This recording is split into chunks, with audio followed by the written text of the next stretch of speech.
Hello dear founder! Imagine you have two applicants for an open position in your company. One has fundamental knowledge of all relevant processes and fields, but limited experience. The other has superficial knowledge of core fields, but additional knowledge of more processes and tons of experience in different areas. Which one you will choose? Now I know that this is a tricky question. There's no right answer as it depends on what you have in mind for that one role. Maybe you know you will need a universal soldier to cover more than one base soon, right? Well, anyway, this is the analogy I want you to keep in mind for today's video, because today we are diving into the world of vertical AI agents. When you make a decision to incorporate AI into your company strategy, what does it mean?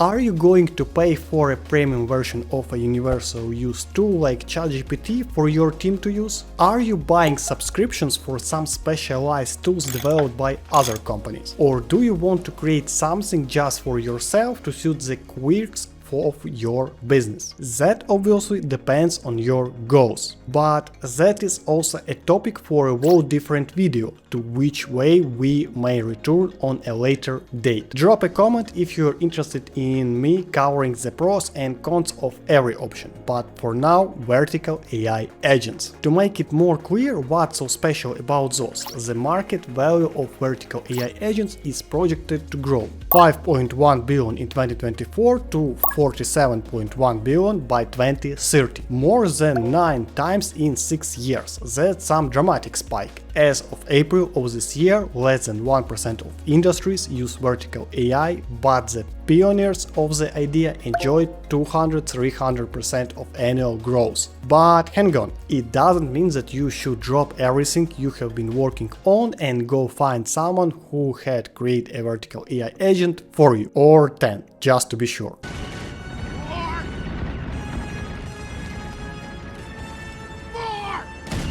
Let's ensure you know what you're getting yourself into before you spend your money on something that will not bring the desired results, just what I'm here for. So, a vertical AI agent is a type of tool that is trained to perform specific tasks in a specific industry.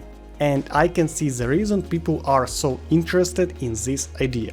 Precision. While ChatGPT can help you write a post, revise your code or give suggestions for interior design, all in the same conversions, it doesn't have the same expertise as specialized tools. Just as with our earlier analogy, a specialist in a narrow field and a universal assistant. Often vertical AI agents are trained on specific pieces of data or conditioned to ignore all other information in their datasets to focus solely on one problem they are meant to solve. An easy example: AI assistants incorporated in diagnostic devices like MRIs or ultrasound. More often than not, they are trained exclusively on relevant scans, and developers and data specialists are very careful to avoid unnecessary information entering the system, because you can imagine what would happen if an MRI starts hallucinating. That's it. But I said often, meaning that it's not always the case. Sometimes vertical AI agents are built on the basis of general-purpose models like GPT-4.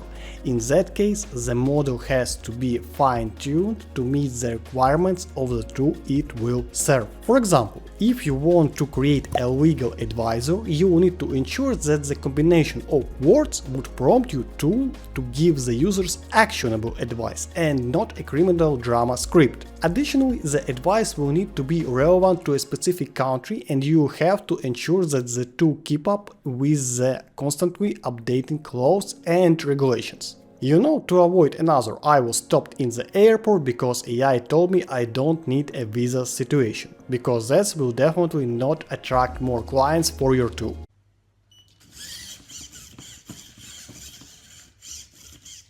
So, how do you go about fine-tuning? There are 3 ways that allow you different amounts of control. The first and most basic one is prompt engineering. That's what most companies do. A well-written prompt usually makes an AI model behave in a certain ways, but it can still slip. If the prompt is not clear enough or the words combination ticks the AI wrong, prepare for disaster. Second is Retrieval Augment Generation, or RAG. Basically, it means that you are prepare a knowledge base, give AI access to it and conditions it to use this knowledge base as a reference for all future user interactions. But as you can imagine, it has a number of problems, like the output might be too rigid as it has only the one reference points. Third, the actual fine-tuning. That is only possible if you have direct access to the model and they can teach it what it should or shouldn't do. So it will actually work better on smaller open source models like Mistral, but it's possible nonetheless, and someone has already done a good portion of heavy lifting for you. Third, it will also demand significant time and money investment. So if it's possible to create a functional vertical AI agent on the basis of accessible tools like GPT or Cloudy, why do people continue to build AI agents upon their own models? Why? There are numerous reasons. One of them I already mentioned, the need for precision. In some cases, you absolutely cannot afford any kind of mistake to happen. Diagnosis software falls in that category as human lives are at stake. And of course, there's an added issue of really sensitive data that you don't want to be accidentally breached. The second one, the input data isn't in a natural language. For example, protein folding processes or high-frequency trading data. Building AI tools for, let's say, prediction in these fields actually requires custom architecture, not LLMs. Another very real possibility, you need your tool to be able to run locally, not being dependent on the internet connection. Once again, think medical robotics or maybe manufacturing quality control systems. You won't stop the entire assembly line just because ChatGPT is out. Insane. Let's wrap up. If you're considering building or adopting a vertical AI agent, don't rush it, but don't ignore it either. The potential is massive, especially if your business has repeatable processes, high stakes or industry-specific needs. But as with any investments, it only works when it's done right. Understand the use case, control the input, manage the risks, and above all, stay focused on the problem, not just shiny new tech. Because no matter how powerful your AI is, if it's answering the wrong question, it's just another expensive toy. Thanks for watching, and let me know in the comments if you would like to follow up or choosing between general tools, vertical agents or building your own from scratch. Until next time. It was your trustable Chief Executive Officer, we'll see you.